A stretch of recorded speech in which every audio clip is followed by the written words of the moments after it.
Hey, how's it going? So my normal camera battery's dead, so I figured I'd try to make this video with my cell phone. So I got this, what do they call this thing? I couldn't find a model number. I think it used to have a sticker on the side. This kind of lawnmower is new to me, but I find it if I just look up Craftsman 3.5 horsepower riding lawnmower, this one will come up. And so I don't know much about it, but it didn't start. They told me it didn't start when I got it, and so I didn't even troubleshoot anything out too much on it because the battery connections and stuff were in such bad shape. So this bar here, some of this is for me, so I can remember how to put it together. If you look back there, see there's a little clip there. One of these ends must have been this end, went into that clip, and then this end on the battery tray just pushed down and kind of notched into that notch like this. So I just reached in there, pushed this out, took this whole bar out, set it down right there.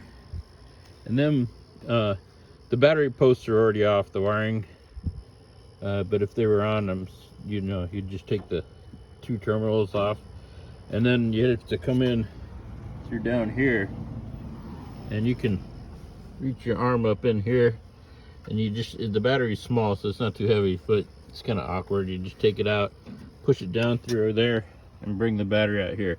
So I went out and I used that one for a core and picked up a new battery, threw it on the charger. It was a I think I'm getting this right, a U1, or it might be a 1U, but I think it was a U1.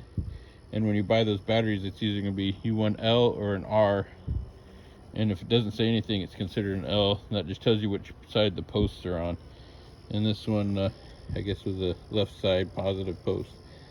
So my connections and stuff are pretty corroded. So I'm like, I'll just do all this wiring over again. So where I'm at now is I found the starter solenoid, what I'm calling the starter solenoid. I'm not sure that's correct or not. Looks like it does have a starter here, and so all I'm going to do next is get in there with some tools, and it just looks like it has some bolts holding it. What did I figure out? Bolts holding it down, probably on each side or so. Can't tell if that's part of it or not. And I'm just going to get my tools and get in there and unbolt that. And I'll pick it up from there, and I'll show you how to test that out, see if that's even good. Okay, I'll show you what I got so far. So this just had, I don't know if it was 10 millimeter, but that's what fit it. Had a 10 millimeter bolt on each side of that. I took it off. Has a positive terminal there. I don't know if this wiring's correct because somebody's been monkeying around with this.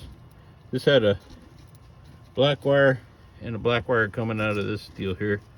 This was here. So I just unbolted all this and then swing this out. So I gotta take this orange wire off. This should run, where does that go to? That goes to the starter. Oh, I see. Yeah, it's gonna, see it's got a hole here? That's probably what was in here. So I'll probably just not even mess with that and just get another starter solenoid. That makes sense. This probably ran to the battery. So I'm just gonna unplug this orange wire. I should just leave this all up. Just go get another starter solenoid. But this is all dirty anyways. Anyways, this is where I'm at. Definitely gonna need a new one of these. Well, not definitely, but most likely because this looks broken. And let's see there.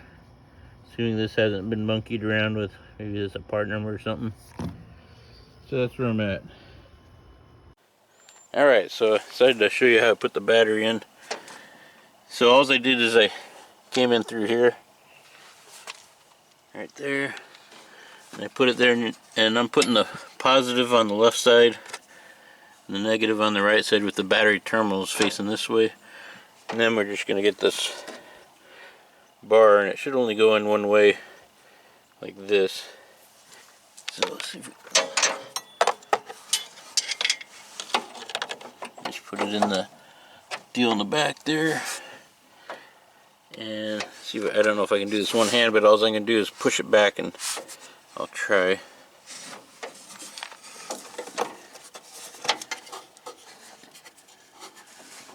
Yeah, I'm going to need two hands, but I'm just going to put it in this slot. And hold on. Okay, I was actually doing it backwards.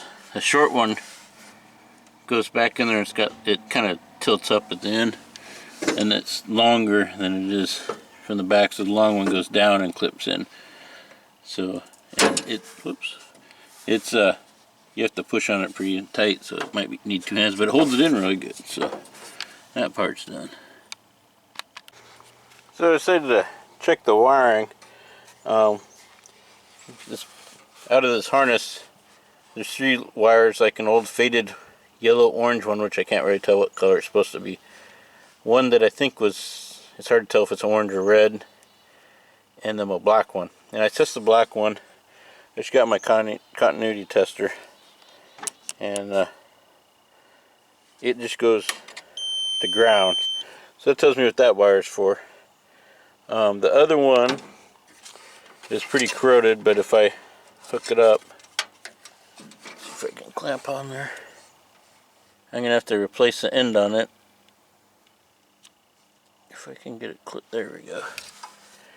And test, that one goes through the fuse.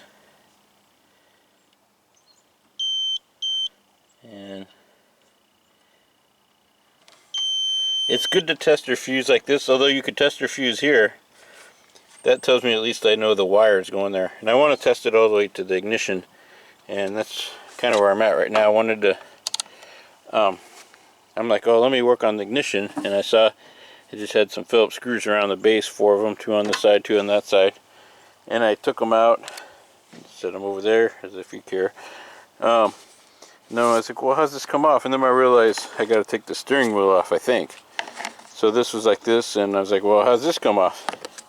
And this just has little plastic tabs down here, so I just reached under here and pushed the tabs in on all 3 of them and just lifted it off, and that's how I got that off.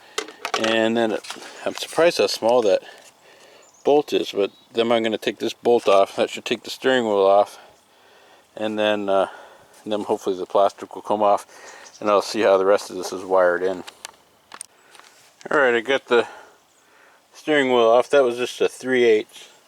I shot it with some WD-40. It's kind of funny, pretty beefy spindle and just a little weak, but it shouldn't, I guess I didn't need that much to hold it on. Get this out of the way.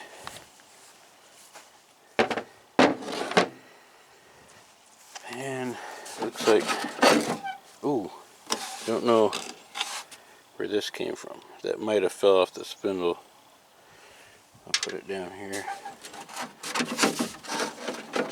So I'm going to play with this. This probably has to come off there somehow. So that's where I'm at. Okay, I got that plastic cover off. A couple things. Take this little rubber piece, this little cap off before you start lifting it off, because it flung off, went down there, popped through a little hole, and ended up on the deck, and I had to get in there and find that. So just take it off and set it aside. Then this is clipped on to that guy right there, and I was worried how hard that was going to be to get off, but it came off really easy, and it looks really in good shape. I just reached in there with one, well, I might use 2 hands, but I reached in there, kind of like pushed up and pulled down, and it slid off, so that was nice. So after disconnecting that from that, then I was able to lift off the shroud, and again take off that little piece off here. It's kind of neat. I learned how this parking brake works. See there, it's disengaged. Oh, I didn't know it went that high. And it pulls up and down, and I think what happens is if you pushed it down and then try to do this with my knee, pushed it down and then pulled up, yeah, that holds the parking brake in place. So it's an up down. All it's got is a P on there, and it doesn't tell you really how to do that. It probably tells you on these instructions that I don't read. But anyways, it's kind of neat. And if you stepped on it, it would release. But it's hanging up on something, but that's more mechanical. Probably needs to be lubricated or something. Deal with that later. Anyways, just show you where I'm at. So now this is going to let me do a couple things. Get the pin out all these and figure out where all these wires run to. And I want to find out which one runs through the fuse. And I'm going to guess it's either a red one or an orange one. Oh, that's pretty bright. This is what the colors used to look like. Down on the other end, of course, they're all faded. Anyway, so let me figure this wiring out and we'll pick it up after that. So the orange one is some kind of safety switch. So I clipped onto it, and then I found this one that was just hanging out here. So I think it goes in here, but I don't know what the deal is with that. I gotta figure out. But I pulled back the sheathing on there, and I can tone it out. And so the reason why I was having trouble is it's actually like orange with a yellow stripe on it, or yellow with an orange stripe, or both. But so it's some kind of safety one. So I found another safety switch on the brake pedal underneath there. So all I'm doing now is toning out these things. So it probably would not have started. I don't know what this does yet, but I noticed that it's normally open on one pin, normally closed on the other. So when you press it, it flips. Anyways, so I gotta figure out that wiring. And the positive, I think I already talked about that, the red lead on this went to back there. So right now I'm just trying to figure out how this thing's wiring, and that helped me find this P-switch. Obviously would not have let the motor started. I gotta figure out where it goes. I think it has something to do with the engagement mechanism. So I just gotta figure that out. Hopefully it's not missing a bracket or something. I did not see a seat safety switch, which was kind of odd. Anyway, so just kind of pressing on, figuring out the wiring. Okay, figured out a pretty good test to make sure all my safety devices are working. So the orange wire, this went to my starter switch, which is on that plastic deal there. So the orange is in the start position, and I traced it down, and the orange wire runs over to my just a regular switch on my brake clutch. I'll just call it the brake pedal there. So when it's depressed, when the brake's on or off, or whenever its position is, should be on brake on, switch closed. So I'll go from my starter to that. If the brake is off, the switch would be open. So with the brakes on, switch is closed, and then it travels over to this is supposed to be my power switch, you know, to engage or disengage your blades. You want your blades off. So it would be depressed, I believe, when the blades are off. And then that goes over to this orange wire, which should be the signal wire to tell the solenoid to activate the starter. So, I could hook up a clip to this, and I need one more hand. Hold on. Okay, so I clipped on this wire here to one end of my toner, and the other end goes to start wire. Like I said, it goes through the brake switch to the power switch, and so now I'll be in the on position, except it won't start because I didn't press this one. And so that tells me all my safety devices are working. I don't see a brake or a seat safety switch. Alright, I got working and I forgot the film. So I'll show you what all I did. I just ran that black wire there, and I put it, you can see that screw there. Well, on the other side, I put it underneath there to ground it out to the chassis. And then the red lead I ran and just put it to that post there. And then that red lead I ran, and it goes to the starter right there. And then I hooked up that orange lead, which goes to the ignition, and I hook up that black lead, which is just another ground, so that the ignition can fire. So in theory, when I turn the key, it goes through all the safety switches and eventually comes to here. It'll hop over to ground, which will cause the plunger of the solenoid to go down and connect these two wires. So your hot will go through this wire to your starter, and your starter is already grounded. So that black wire right there goes to the negative terminal of the battery. So essentially it's going to the chassis of the starter. and so then it should fire. So let me, I'm going to give it a test run, but I got it all wired up. I just put connectors. I had to splice into there. That was a red battery lead.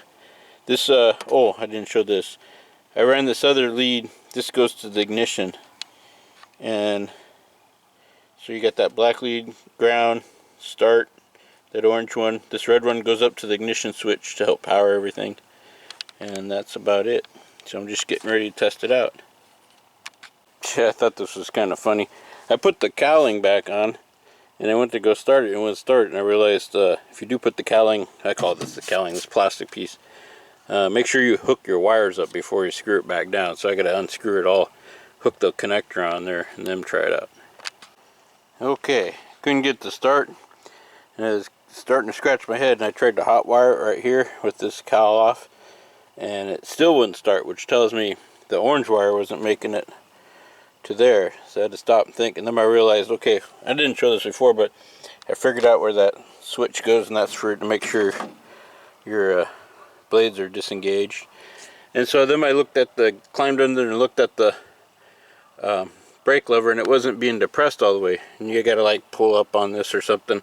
So anyways, once I got that locked in the right position, and this up or down, which I can't remember, then I was able to hot wire it from here. And so now let's give it a try. Make sure my feet aren't near the blades. So just gonna turn the, there we go. I don't have any gas in it, but so it works now. Guess I should turn this off. And yeah, so that's good. Now all I gotta do is put some gas in it and see if it'll start. But it did a lot of wire work on it. It's nice knowing how, taking the time to figure out how the wire, or traced out all the wire, how it works. So when you do have a problem, you don't just give up. You kind of use some logic and figure out what's going on. That's why this threw me when I, well, first when I didn't hook up that connector, and then when that brake switch wasn't being depressed all the way. Anyways, hope this video helps somebody out there. Maybe I'll put some gas on it and show the final running, and I didn't put my steering wheel back on yet. Okay, got her all buttoned up. So that one wire, that one black wire there, I think that used to go to a seat, because when I ground it, it actually ends up grounding the magneto out and it stops it. So I think there used to be a seat switch, safety switch in here that somebody took out. So that one's kind of hanging up. I'll probably just take it off. And what I ended up doing is just running a ground strap from that post there to the chassis ground there. And now it starts, but needs some carburetor work.